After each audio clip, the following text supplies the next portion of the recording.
ایک مرتبہ حضرت موسیٰ علیہ السلام نے اللہ سے سوال کیا، اے اللہ، آپ انسانوں کو کیوں پیدا کرتے ہو پھر انہیں کیوں مار دیتے ہو؟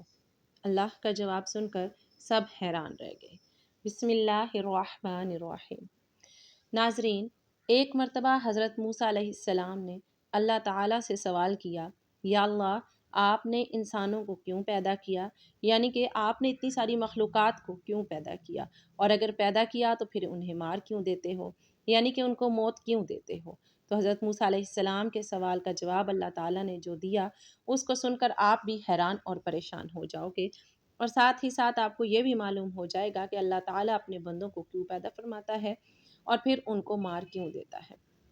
ناظرین، جیسا کہ آپ سب جانتے ہو کہ حضرت موسیٰ علیہ السلام اللہ سے ہم کلام ہوا کرتے تھے، یعنی کہ اللہ سے بات کیا کرتے تھے۔ اکثر حضرت موسیٰ علیہ السلام کوہ طور کی پہاڑی پر جا کر اللہ سے بات کرتے تھے۔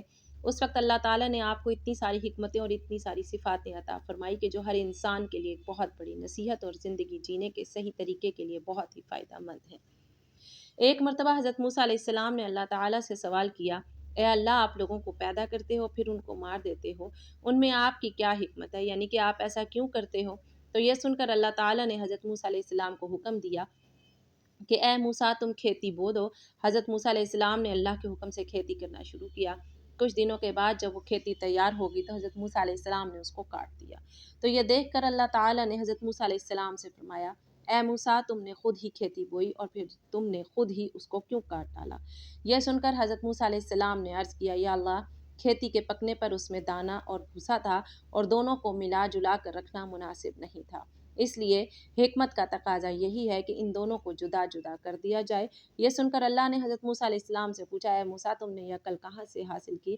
تو حضرت موسیٰ علیہ السلام نے کہا، اللہ تعالیٰ سے عرض کیا، یا اللہ، میری یہ دانش مندی اور یہ عقل سب آپ نے ہی عطا کی ہے۔ یہ سن کر اللہ تعالیٰ نے فرمایا، اے موسیٰ، پھر یہ دانش مندی مجھ سے کیوں نہ ہوگی؟ اے موسیٰ، دیکھو، انسانوں کی روحیں دو قسم کی ہوتی ہیں، ان میں ایک روح پاک ہے اور ایک روح ناپاک ہے، اور ہر انسان کے جسم ایک رتبے کے نہیں ہوتے۔ کسی کے جسم میں موتی کی طرح پاک اور صاف روح ہے تو کسی کے جسم میں کنچ کی پونچھ کی طرح روح موجود ہوتی ہے۔ ان روحوں کو بھی ٹھیک اسی طرح سے ایک دوسرے سے علیحدہ کرنا مناسب ہے، یعنی کہ جدا جدا کرنا ضروری ہے۔ جس طرح سے تم نے گندم کو بھوسے سے الگ کر دیا تاکہ جو نیک روح ہوتی ہے وہ جنت کو چلی جائے اور جو بری روح ہوتی ہے وہ دوزخ میں چلی جائے۔ اے موسیٰ، یہ تو انسان کو مارنے کی حکمت تھی، اور انسانوں کو پیدا کرنے کی حکمت یہ ہے کہ ہماری صفات کا اظہار ہو جائے۔ حدیث قدسی میں ہے کہ اللہ تعالیٰ ارشاد فرماتا ہے کہ میں ایک پوشیدہ خزانہ تھا، اسی لیے میں نے چاہا کہ میں پہچانا جاؤں، اسی لیے میں نے مخلوق کو پیدا کیا، میں نے انسانوں کو پیدا فرمایا۔ اے موسیٰ، انسان کے جسم میں جو موتی ہے اس کو کبھی بھی ضائع نہیں کرنا چاہیے بلکہ اس کی حفاظت کرنی چاہیے۔ تو ناظرین، ہمارے لیے بھی یہ حکمت کتنی بڑی ہے کہ اللہ تعالیٰ انسانوں کو کیوں پیدا کرتا ہے اور پھر ان کو مار کیوں دیتا ہے۔ اس بات کا خلاصہ بھی خود اللہ تعالیٰ نے کر دیا ہے، اور ساتھ میں اس واقعے سے ہمیں ایک بہت بڑا سبق یہ بھی ملتا ہے کہ اللہ تعالیٰ نے اس قدرت کے نظام میں ڈھیروں صفاتیں رکھی ہیں اور ڈھیروں وجوہات ہیں جسے کوئی بھی انسان نہیں سمجھ سکتا ہے۔ اسی لیے ہمیں کبھی بھی کسی بات کے لیے اللہ سے کوئی سوال نہیں کرنا چاہیے، کیونکہ یاد رکھیں، اللہ جو بھی کرتا ہے بہتر کرتا ہے، اور اللہ کے ہر کام میں کچھ نہ کچھ حکمت ضرور ہوتی ہے۔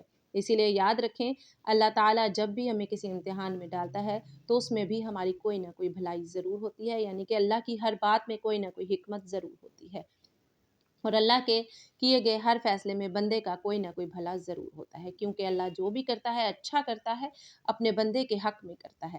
اسی طرح سے ناظرین، ایک مرتبہ حضرت موسیٰ علیہ السلام نے اللہ تعالیٰ سے 7 سوال کیے۔ ان میں سے پہلا سوال تو یہ تھا، حضرت موسیٰ علیہ السلام نے اللہ تعالیٰ سے پوچھا، اے میرے رب، تیرے بندوں میں سب سے زیادہ متقی یعنی ڈرنے والا اور پرہیزگار کون ہے؟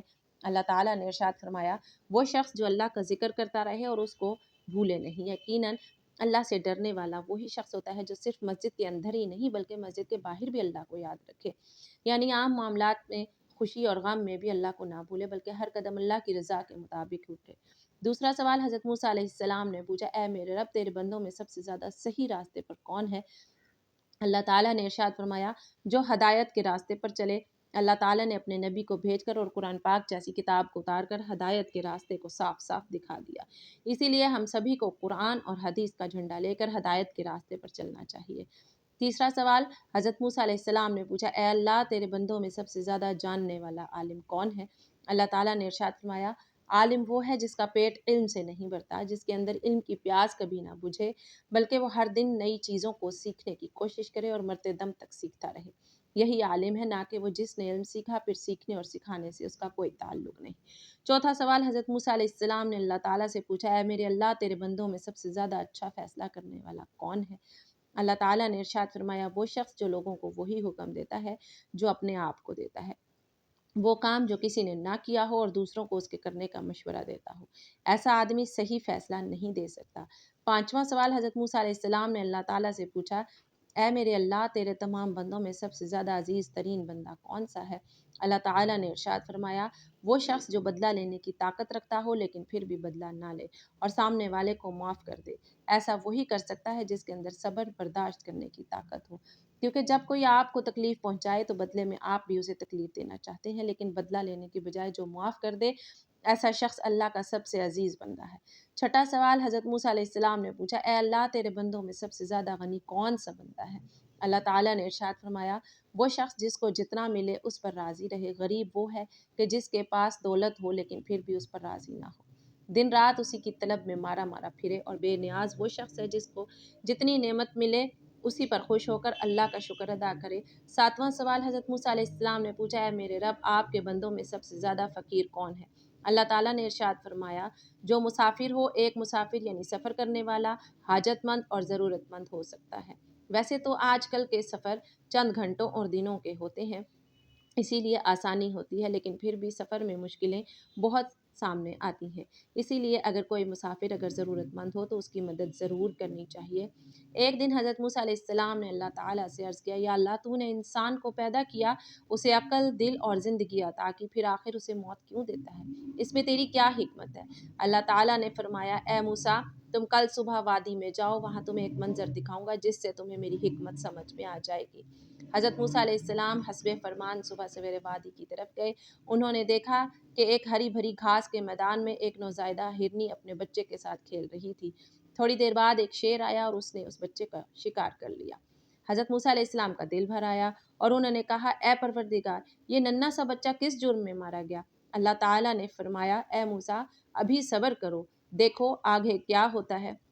کچھ دیر بعد وہی شیر ایک شکاری کے تیر سے زخمی ہو کر مر گیا۔ حضرت موسیٰ علیہ السلام نے پھر عرض کیا، یا رب، یہ کیسا نظام ہے؟ ابھی تو شیر جیتا تھا، اب وہ بھی مر گیا۔ اللہ تعالیٰ نے فرمایا، اے موسیٰ، اب دیکھو آخر میں کیا ہوتا ہے۔ تھوڑی دیر میں وہی شکاری ایک پہاڑی سے نیچے گرا اور خود بھی مر گیا۔ حضرت موسیٰ علیہ السلام حیران رہ گئے۔ تب اللہ تعالیٰ نے فرمایا، اے موسیٰ، تم نے جو ہرنی کا بچہ دیکھا تھا، وہ بچہ پچھلے جنم میں ظالم تھا، اس نے اس شکاری کے والد کو ناحق قتل کیا تھا۔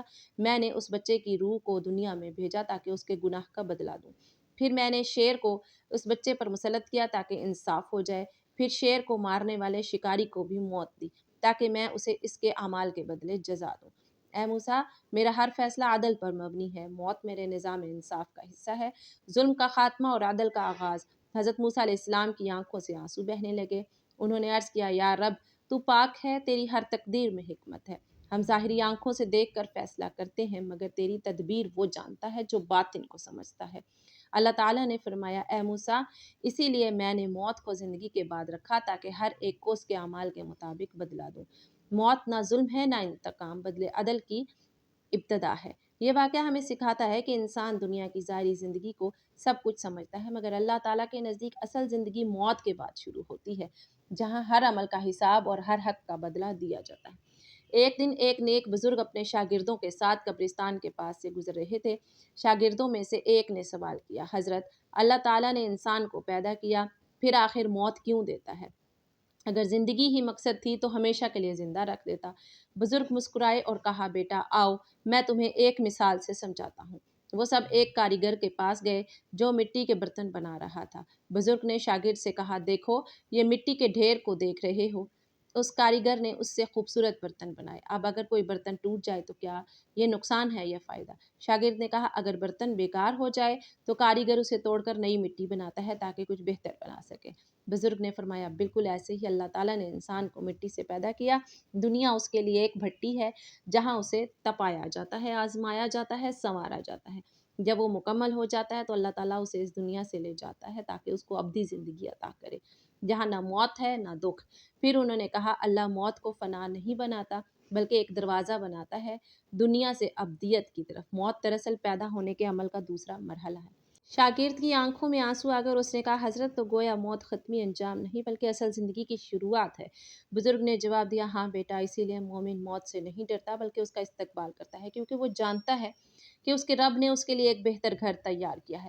پھر انہوں نے قرآن پاک کی آیت پڑھی الذی خلق الموت والحیات لیبلوکم ایکم احسن عملا، وہی ہے جس نے موت اور زندگی کو پیدا کیا تاکہ تمہیں آزمائے کہ تم میں سے کون اچھے عمل کرتا ہے۔